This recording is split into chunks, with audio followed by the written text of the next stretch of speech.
Hamza, do we have the ability to share our screen so we can do a presentation? Because we made PowerPoints.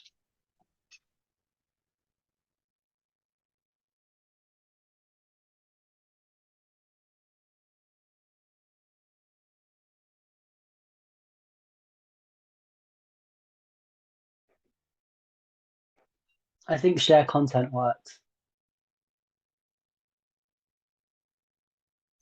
Okay, I'm not sure where Hamza Oh, is. it So doesn't.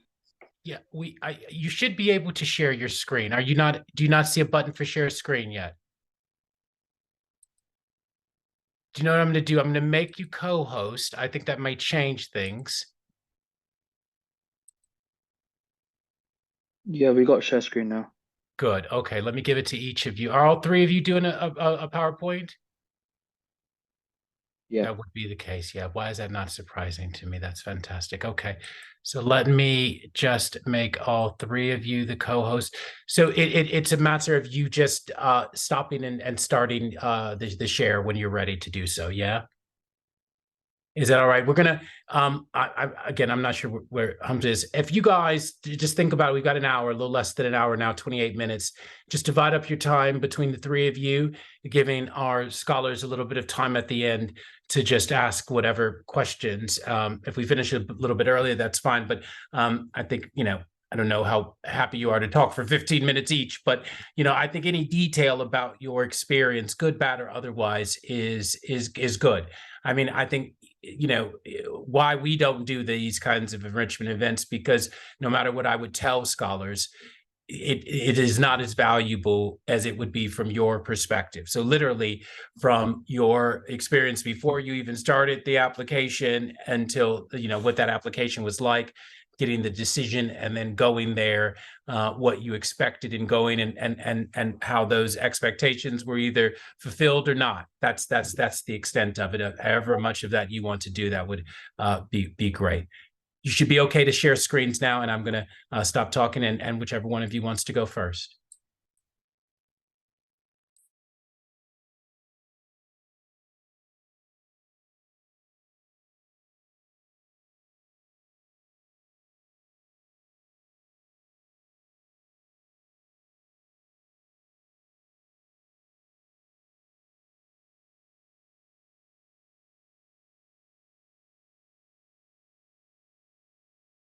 Okay, so I'll go first.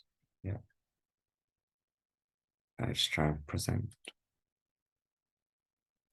Okay, so yeah, the Sutton Trust program is about applying to the US. So to start off with, I'll just tell you a bit about myself. I go to a school not too far from Brunel, just in Uxbridge. I did my GCSEs at that school and I stayed on till sixth form. I have pretty strong GCSEs and A levels, which I used to apply to the school, to this program. The A levels, I don't have the predicted grades. I've done a lot of outreach programs. I would say like people have done more that a lot, but no, people don't normally do the many, so they can be quite useful. I'd say. I've met like a lot of new people and new interesting people from doing them. Now, the program has two parts to it. The first part, the Sutton Trust program, is learning about the US and finding out what it's like and what it will involve in applying. The second part is the actual application stage where they give you a lot of support to actually help you apply. Now, I decided not to go on to the second part of the program, and I'll get more into that later. Uh, so from doing the program, I was able to spend a week in the USA.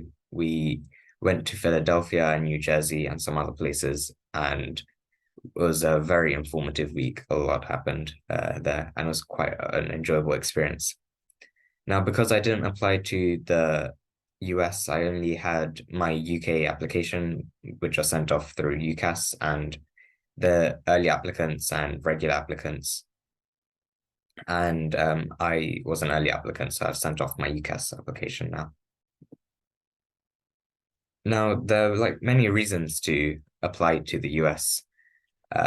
the picture here is from a baseball game we went to when in the Philadelphia week, where there were a couple of other places that people went to. The education system is quite different to what we get here in the UK. Now, whilst with the UK, you choose your niche, you choose the field you want to go into. Like, for example, for my UCAS, I've applied to maths and computer science. With the US, you're trying to get into the university, and then when you're in the university, you get to experience you have the option to try out different classes before you decide on the specific degree you want to go to. During the week in the US, you find out a lot more about the US culture, and it is a bit of a culture shock, I think, going there.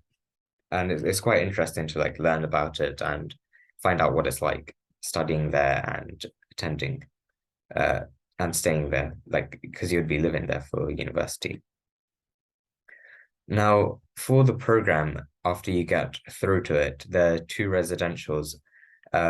So I remember the April residential, which we did in Nottingham quite well, and it was a really fun experience, I would say. Like I went onto it not really expecting much, and I wasn't really sure what I was like getting into. I don't think it would be as fun as it was, but yeah, living away for a couple of days and learning more about the US, and I think everything was a bit of a surprise. And then you meet like a lot of new people and people who are in similar positions, and it's really nice that they're all really relatable. So yeah, part of the program would be on the residentials, there's a lot of information, and after that, you have to sit the ACT exam, which is an admissions test that some colleges require, but everyone on the program is required to take it. Generally, there are exceptions when there are problems, and I wasn't able to take my ACT exam because I wasn't able to get a test center in time and there were problems. But everyone should prepare to take the ACT, but I don't think that should put people off doing the application because it's quite stressful, but it's worth it in the end, and you actually gain a lot of skills from taking the ACT, especially since it's multiple choice. Yeah. Now the eligibility criteria is on the website, so I won't get into it too much. But yeah, these are the main points that you must meet to apply. Again, the additional criteria, but they're on the website, so I won't bore you too much with the details. So yeah, the application is quite a lengthy process and it can be very daunting. I was quite put off from applying originally, so I ended up leaving it very late. So I would say for the application, just get started as early as possible because it's a lot easier to do if you do it as small parts, just slowly working through it and just when you're free, just spending a few times doing it.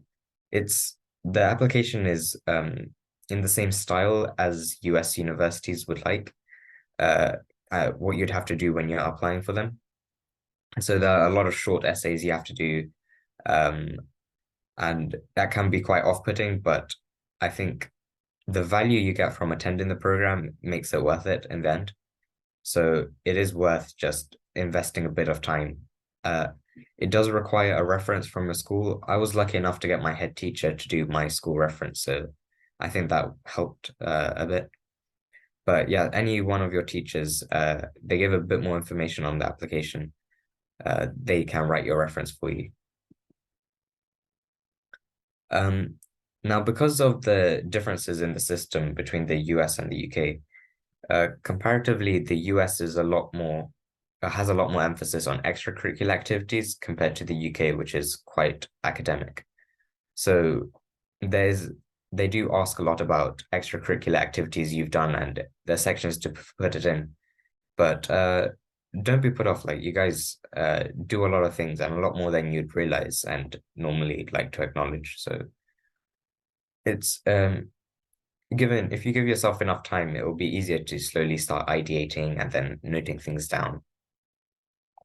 So you guys have done your GCSEs by now, so they are what they are. Like, don't stress about them being different. Like, if you don't apply, you will never get in, right? So regardless of what your GCSEs are, whether they're good or bad, like they can't change now. So you apply with them and you see what happens. Hope for the best. Again, the form was quite rigorous, I would say. They ask for a lot of details. It can feel a little invasive, but a lot of outreach programs would ask for stuff because it's widening participation criteria. So it's just to help assess you and if how much they can help you really. Yeah. Yeah, so I talked a bit about the school reference that you have to complete. Yeah. Now, what I got out of the program, I'd say, so the April residential was the first real engagement with the program that we had, I'd say, and I met like a lot of really cool, interesting people, and like I'm still in touch with a lot of them now. There were a lot of like lecture style sessions where we found out about the US because it's quite a foreign process. Like it's quite unknown to us compared to what we've learned about from the UK and how to apply to that. And it's very different. So the sessions in this residential and the June virtual residential were very informative and quite useful to understanding what US unis are like and how they differ. Now, yeah, so I mentioned before how everyone has to take the ACT, but I didn't. So some others didn't, and because there were problems. But the idea is that everyone takes it, and some unis for the US will require it, and those are usually the research universities, technology institutes of technology like MIT, but a lot of them don't require it, but they can be useful. And so that's why the program encourages everyone to take it. And I do recommend if you are able to take that exam. Spending time in the US, there were different locations that people go to.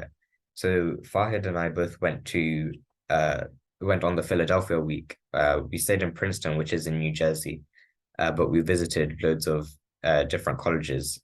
Now, my favorite one, I'd have to say it was either Lafayette or Bryn Mawr. Bryn Mawr is a women's only college, but it was the best looking college, I'd say, that I saw. The connections you make from the program are, I'd say, like, it's unparalleled, you know? The you meet a lot of people you can relate to and they're like understanding, and it's really nice meeting these people from different schools, and you have a chance to network and stay in touch with these people who are going to go off and do great things. Now I didn't go on to the second part of the program because I was finding it quite difficult to keep up with my UK and US application and all the work I had with my A levels. Procrastination is a problem that happens, and you deal with it.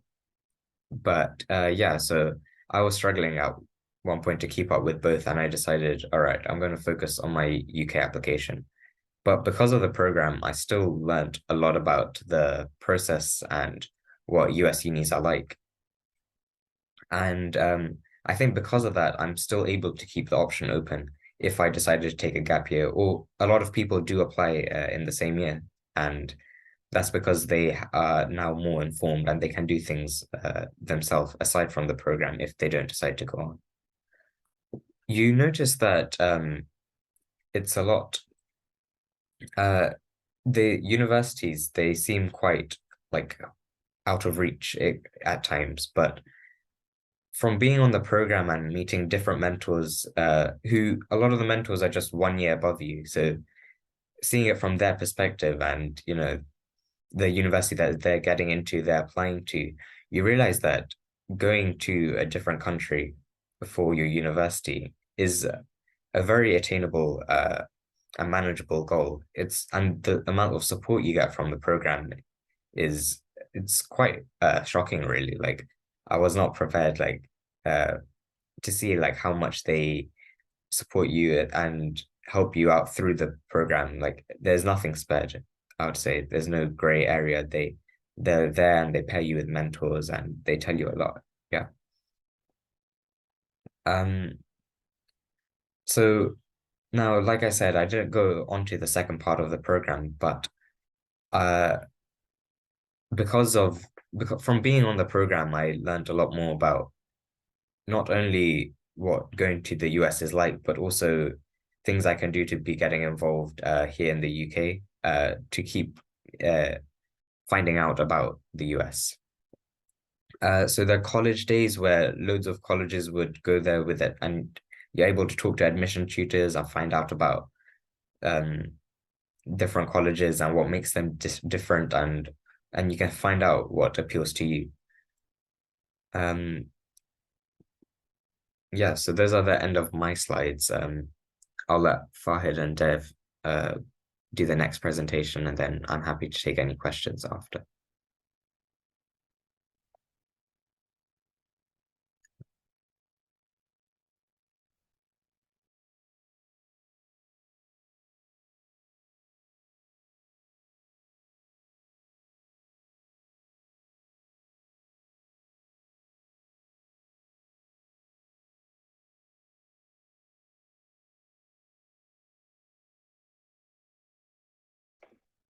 I believe Dev is just setting up his screen.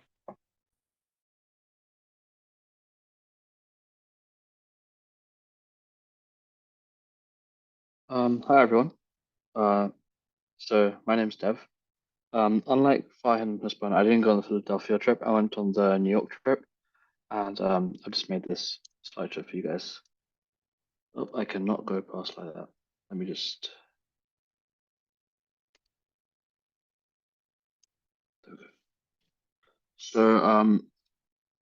So as I said, I applied for the program. I went to the New York trip. So I went on to part two in the program, which involves applying to different US colleges. And so I applied to New York University. More on that later. I do 4 A levels in EPQ. I've been scholar for 3 years. These are things that they'll look for in your application the to the Sutton Trust, because they, as Husband said, they do it in the style of a US application. So they ask you a lot of short essays. They'll ask you about extracurriculars. Extracurriculars is a huge thing for the US admission, because they want to see what you do outside of your studies as well. So why the US? I think there's a lot of quality and reputation in the US, even though it may just be the postgraduate side.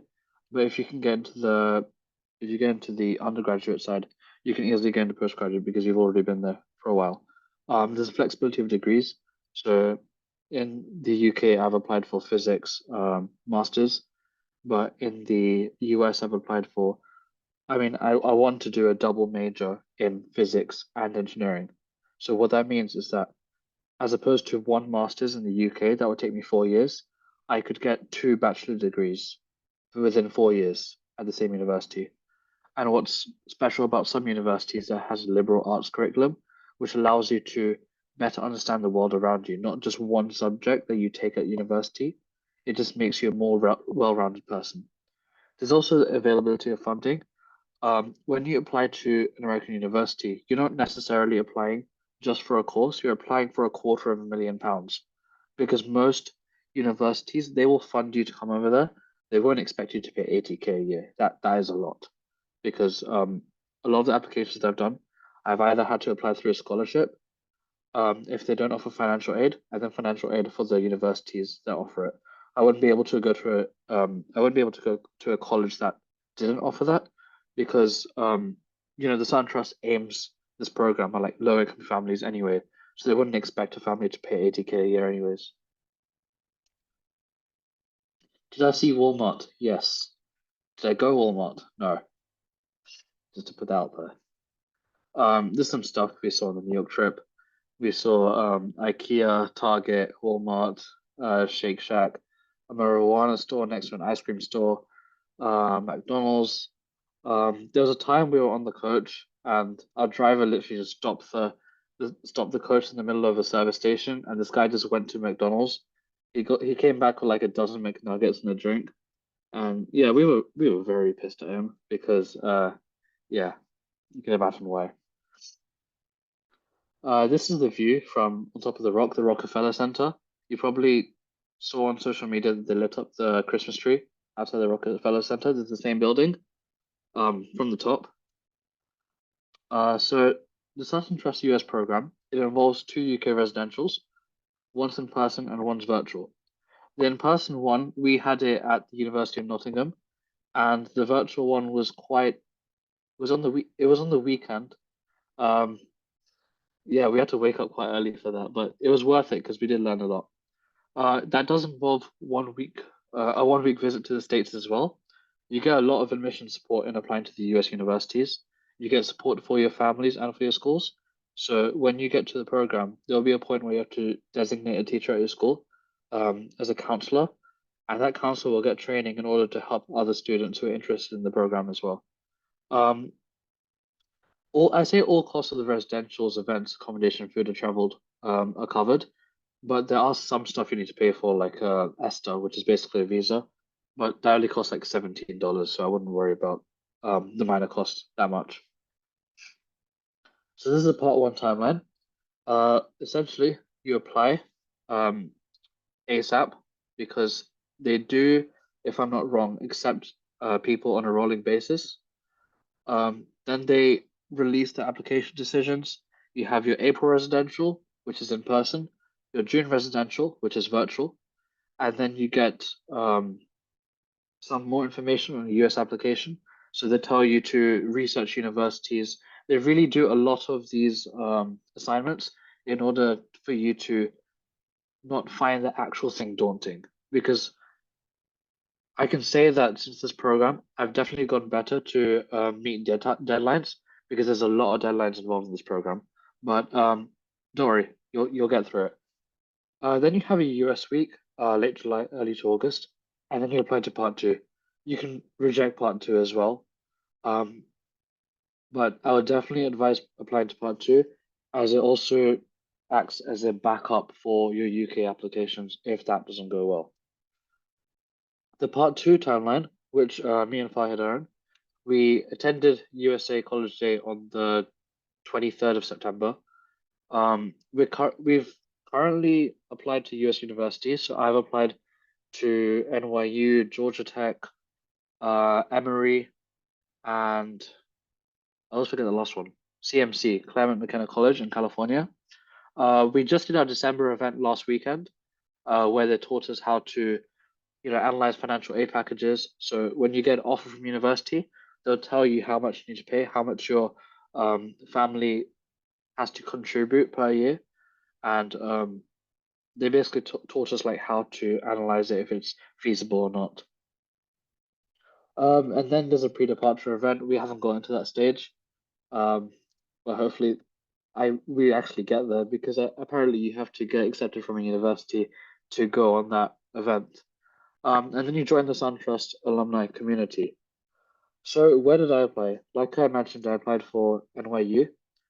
So NYU is special in the sense that it's, if I'm not wrong, it's the number one international school for study abroad because they have a lot of international campuses. So initially, I wanted to apply to the Abu Dhabi campus, but they didn't really offer the financial aid in the same way that the New York City campus did.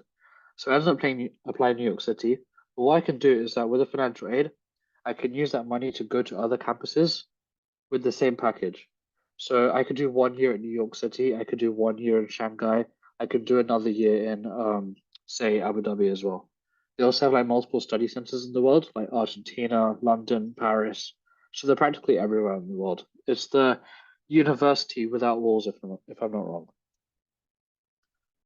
So I know this is about the US program, but I just wanted to say that if you're not interested in this, there are other options. You can apply for UK summer schools, you can apply for access apprenticeships and pathways to the professions.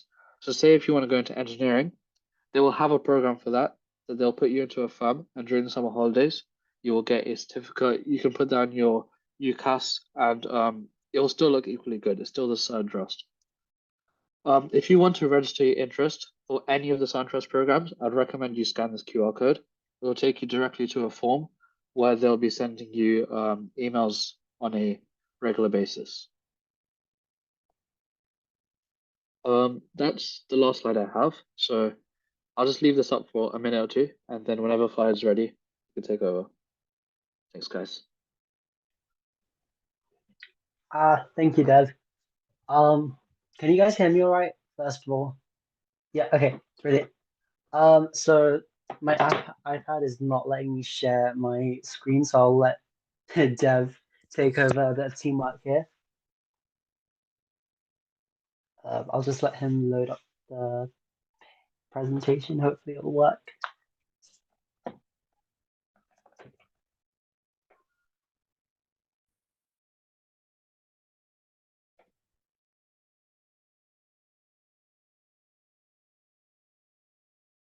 Okay, so I'm good. Devin has fun, I've already said, but I'll add my own touch to it.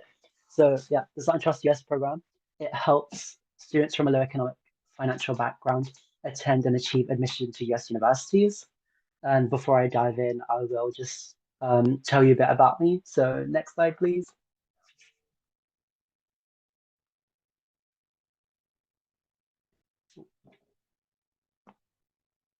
Yeah, okay, about me. So I got my GCSEs quite swiftly in year 11, and then I moved schools for A levels to study maths, further maths, physics, and computer science.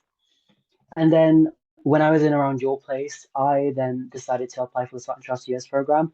I almost didn't apply because the application is really long, but I'm so glad that I was encouraged to do that by my sister because it was so worth it.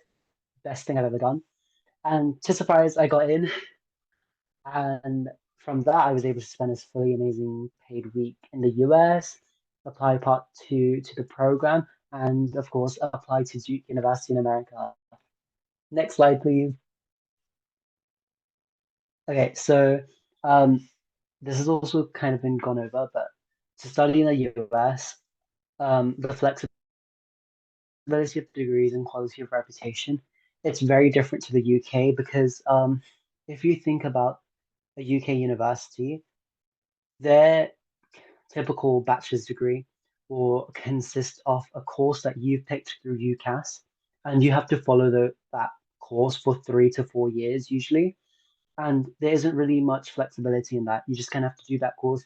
It's really difficult to switch your course, and you kind of have to just focus on that. Whereas in the American system, the liberal arts college system, you're allowed to dabble into a lot of majors and minors. So you can start off with a major in Spanish, and then you can think, okay, this isn't for me. How about I try something like computer science or art, etc. You're allowed to explore until around your second year of your 4 years of a bachelor degree in the US. And then availability of funding. Um, as Devin has mentioned before, these US institutions have so much money to give us international students. We just have to ask for it. And then again, culture experience. Uh, it's generally something you should experience for yourself. Although we do speak the same language, there is quite a lot of difference, like their obsession with baseball and American football, etc., and just the way they celebrate Thanksgiving. It's a whole different vibe, I would say. And then again, expanding your CV. So if I was an employer and I just looked at your CV, I would read that, okay, at 18, this person decided to study abroad and they're just all by themselves. So you're literally showing me a wide skill set, like you're independent, you're being resilient, you're doing things for yourself, and you're very capable of achieving highly. Great. Next slide, please. Okay, so the main program, you've had this and twice, I do apologize for repeating this, but yeah, 2 UK-based residentials, a week visit to the US, admission support in applying to US universities. Now, I know it can be really daunting, even if you are given a lot of support, but it is good to know that your family are also kept inside the loop. They're really like just informed about your decisions and what the program's about and how they're supporting you. And again, your school will also be in touch as well. Usually your school counselor, which you're allowed to appoint yourself. And then again, everything's covered for you. Most things, like Dev said, the ESTA, which is the US visa, you might have to pay for, but that is a minimal fee of $17. So that's $17. But yeah. Next slide, please. Okay, so yeah, that's the main format and timeline. Um, I will say the April residential was amazing. Just getting to know the successful 150 people who got onto the cohort is just so thrilling and so overwhelming. It's crazy. Like you just meet so many talented people, like Devin has gone. And then the ACT you learn about. Now, the ACT you might have not heard of, but you may have heard about the American SAT. Now, it's a bit different to GCSEs and A levels the way it's sat. It's a form of standardized testing, and a lot of universities don't ask for it in the US nowadays. Some universities like MIT do, but universities like Harvard, Princeton, Yale, etc., they don't ask for it. So it's really not something to worry about. If one of the reasons why you're kind of having a drawback from this program is like, oh, I don't want to sit an exam. Please don't worry about that. It's nothing to be concerned about. It is honestly very chill, and your score is almost negligible unless you want to apply to somewhere like MIT. Now, then there's your June residential, and it's arguably one of the helpful components of the most helpful component of the timeline, where it helps you prepare for your actual applications that you'll apply for in around September, October time. And it'll also just give you an insight to what your US week will look like and just really prepare you for that amazing US week. And then you have your amazing US week coming up and you'll just have loads of fun. And then the only thing here that I just want to touch up on it is meeting admissions officers. Now, in a UK university, you can't really demonstrate your interest to university. Like, say I wanted to go to University of Edinburgh, I can't really email the admissions team and say, hey, I'm interested. I mean, I can, but that won't have an effect on my actual application, unfortunately. However, in the US, showing your interest can really strengthen your application and make you stand out because those same people will be looking at your application. Next slide, please. Okay, so for eligibility, this is the main criteria. You should aim to tick all these boxes. So being year 12, you guys have that covered. Attending and always have attended a state-funded school or college, so basically a public school. This program isn't for private school students, unfortunately, thankfully. Not hold US citizenship because this program is designed for British students getting into the US. And then be from a low-income family. What they mean by this is usually a family where their annual household income is lower than £35,000. And then being interested in US culture and higher education, this is so important because you really want to demonstrate your interest into this program. And the best way to do that is to really just show your understanding of US culture or show that you're keen to learn more about it. Next slide, please. Okay, the additional criteria do not threat. You do not need to tick all these boxes, but the more you do tick, the better and more likely you are to get on the program. One thing I just want to say is where I've said have excellent GCSEs and how they look for 8 GCSEs at grade 7 and above, do not apply. I mean, still apply if your GCSEs um, are not 8 GCSEs at grade 7 and above, because there are rare cases where people have been accepted on this program and did not meet that criteria. Like for my example, I did meet 8 GCSEs at grade 7 and above, but I wouldn't say my GCSEs are like all nines or anything. I did not achieve any nines. So that's another thing to think. Even if you think you're not competitive enough for this program, please still apply. But yeah, other than that, I think everything else has really been covered. So next slide, please. Okay, the main application, there's only two components really. It's the online student application form, which is sort of your part, and an online school reference. Now, both of these forms, I would take time to really understand them because they are based on the US Common Application, which we use to apply to actual US universities. So you're going to get a feel of what it's like to apply to an actual US university, both like by just applying to this program. And again, to be considered for this program, both forms must be completed and submitted online. Now, I want to talk more about the online school reference. Please pick a teacher that knows you well. Um, it's really important that they can sing your praises and really show you as a well-rounded person, someone that just really stands out because um, the more likely you are to get in if you have someone that's really rooting for you and is really able to just show you as a person fully. Okay, next slide, please. Okay, yeah, the student application form, this is really your part. Now, I want to put an emphasis on the extracurricular activities. This can really make you stand out in the sense that in the UK, we usually focus on like a lot of subjects that are very similar to each other or go well with each other. For example, I do maths, physics, and computer science. And there, when I say that, it doesn't really make me seem like a well-rounded person. It just seems, oh, this person wants to do something like maths-based or physics-based, computer science-based. So they're just a very steady person. But with your extracurricular activities, it gives you a chance to show that you're really well-rounded. Like you can say, for example, oh, um, I can play an instrument, I can make art, I can sing, I can do whatnot. Like this is really your chance to stand out, and it just is really helpful and arguably one of the most important components of the application. And then you can show um, your interest in US study, which will be fairly simple when you look at the actual US application. They'll give you prompts, etc. And yeah, I wouldn't worry too much about academic achievement. Although academic achievement is still important, I think that the main goal here is to make sure that you come off as a well-rounded person and not just um, the same way you would do it when it comes to UCAS. Okay. Oh, I thought, oh, there we go. Oh, I have control now. Okay. Now, the school reference form.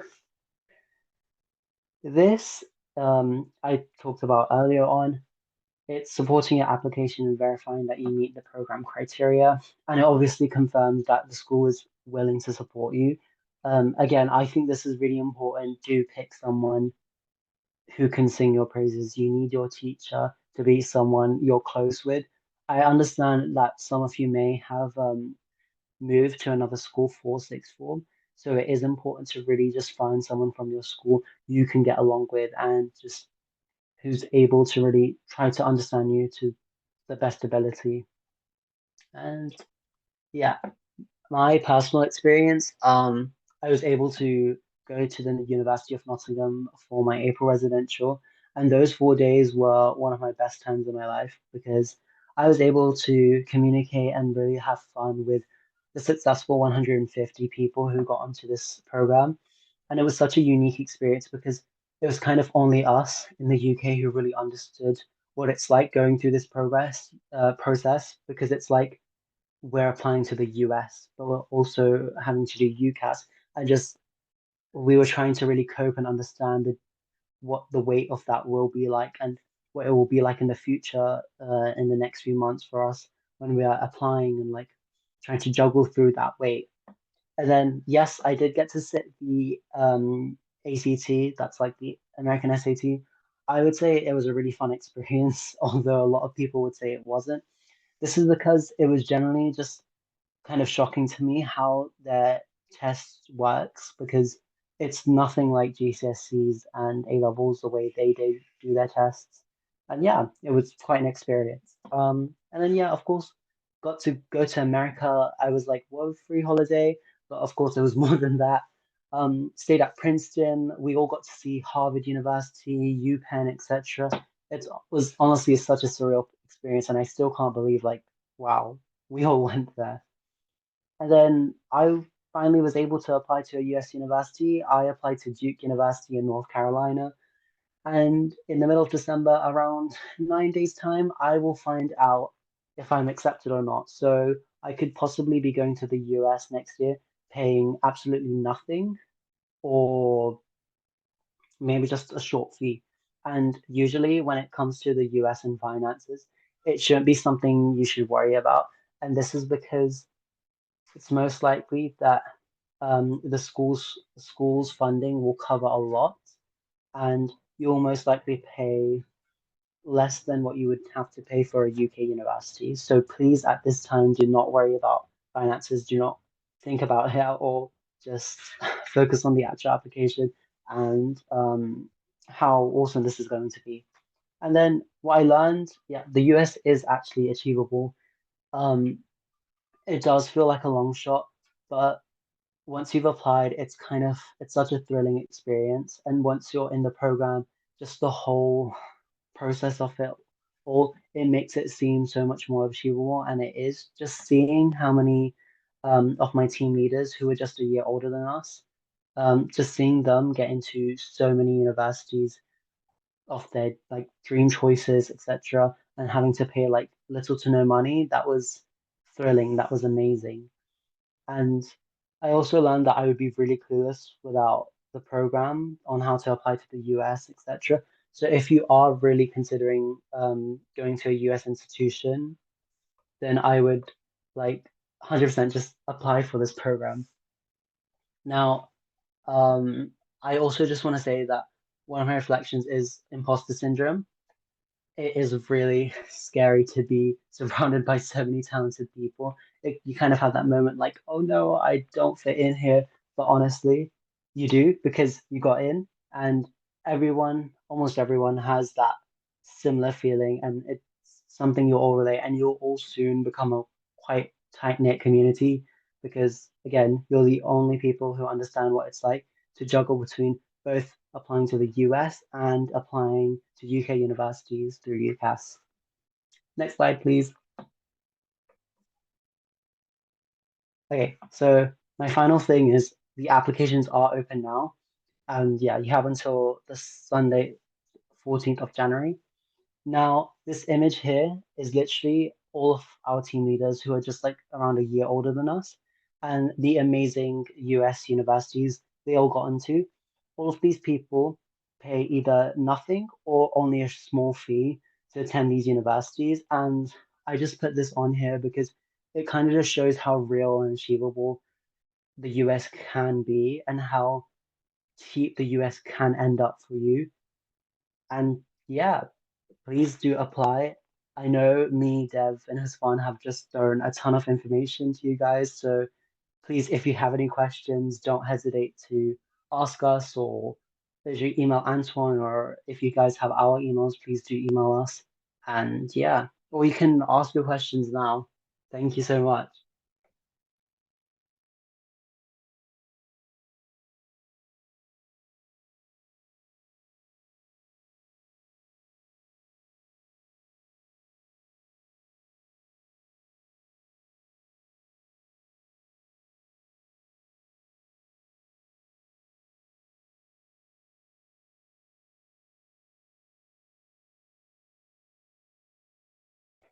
You can also type your question in the chat box if you'd like to.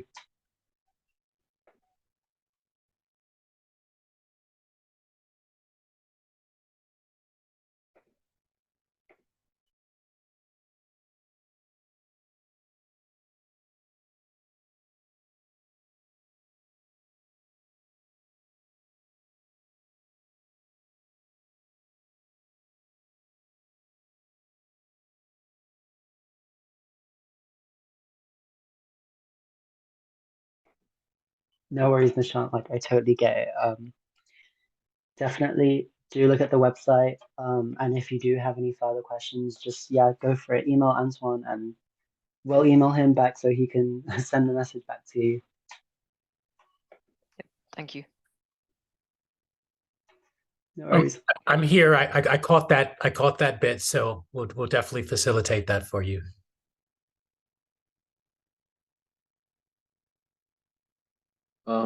I'll take this question. So aside from NYC and Philadelphia, you can also go. I mean, past years, if I'm not wrong, they went California once. So it really depends on the year. Um, They sent them to Berkeley in previous years, I think. okay. Um, yes, it really depends on the year. If there's a good university that can host them in that state, then it works. Um, but I was the exception because even though I was on the NYC trip, I stayed in Yale, which is not in New York. Um, so we did go to NYC for like 2 days. We did go there for we did go to New York State for some universities, but there are some small techs involved. Another thing is that although it is called like Philadelphia Week, New York Week, etc., you do get to visit and see a lot more states. For example, me and Hasban were on Philadelphia Week, but we stayed at Princeton, which is in New Jersey, and so we visited Pennsylvania, New Jersey, New York, Connecticut, and Massachusetts, all during our 1 week. So although it is called just like Philly Week, you will explore the states.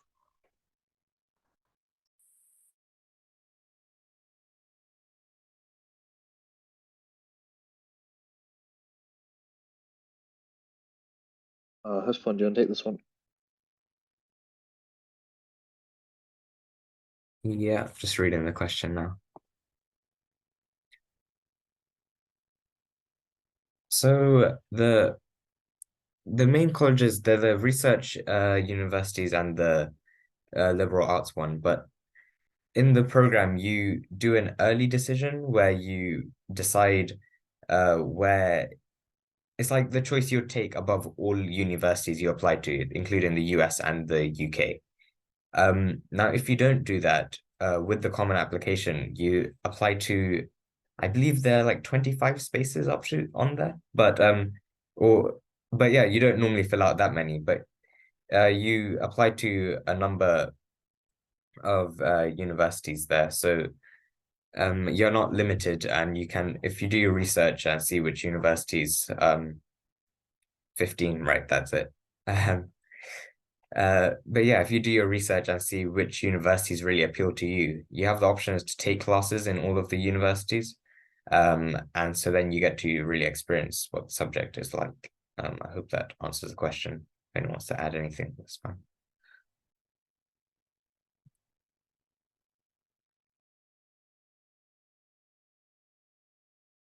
I used to think when I first got here that it was weird that you could only choose certain number of universities to apply to. I was like, that's weird. And then I remembered every university you apply to in America, you have to pay an application fee. So you can apply to as many as you want to in America, but you go pay some money, and there's no guarantee, obviously, that you'll get accepted. So it's always interesting to make these comparisons in sort of thinking about, different approaches to higher education.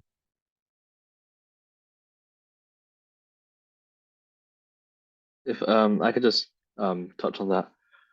There is an application fee, but because we're in the Sutton Trust, it does get waived. So a lot of my applications like $80 each. That's for free because we're in the Sutton Trust, because we're in a low income um program. So the Common App does waive those fees for us. The only thing you will need to pay for is your financial aid forms. But I managed to get my school to pay for these because I'm like the first international applicant for them. So if you can manage if you can manage to get your school to pay it for you, that'd be better. And if your school can't pay for that, you come and speak to me.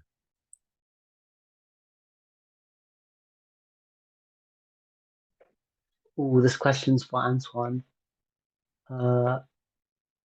What is the Saturday program about? I actually just sent you a program for the day in an email for you to register on the Eventbrite. It's an interesting day because we're working on a social problem for the year 12s. They're working towards doing this kind of project. So you'll spend a lot of time on Saturday talking about environmental issues, social justice issues, because critical thinking is also an important part of the Urban Scholars Program. And so we give you an opportunity to think critically and to use those critical thinking skills to focus on particular issues that are very important to young people. And then we're going to finish the day with some skills around debating.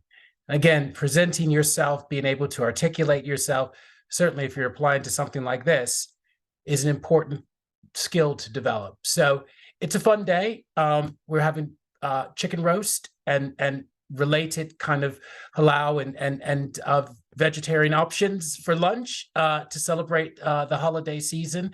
I think even the ambassadors have managed to get us some mince pies. Yeah, it'll be a fun day. It'll be a busy day because we've got the year 11s in as well. So it'll be a lot of activity on that ground floor of the lecture center. So I've sent you a map, and on as well, the email is a mobile phone number. If you have any problems once you get onto Brunel's campus in locating the lecture center, call me on that mobile number and we'll make sure that you get directed there, okay? And the only other thing that I would just ask, as it is your first time to campus, is that if you bring along an emergency contact number, someone who we could get in touch with in case there's any issues that arise around your sort of safety and security. Yeah, is that okay? Okay, I'll leave you guys to finish up the session. I see that Tarek has joined us as well. Yeah, because we're getting close to that 9:30 hour. 7:30 hour, I'm sorry. And so this is great because this has been recorded for those year 12s who've not been able to come. It'll be available to them. So I'm actually just going to say goodnight because I need to just carry on and do some stuff, including looking after my dog. I'm going to leave Hamza to wind things up for us and stop the recording button so that we get that link. You guys take care, and I'll see you, at least you year 12s on Saturday, and happy holidays to the year 13s. I'll see, I think, all three of you for the 20th of January's creative sort of opportunities event with Simon and with Kirsty. Stay safe during this season of festivities. Yeah, just good luck with everything and all your endeavors and your courses and your exams and all of that good stuff to both the year 12s and 13s. Okay, bye-bye now.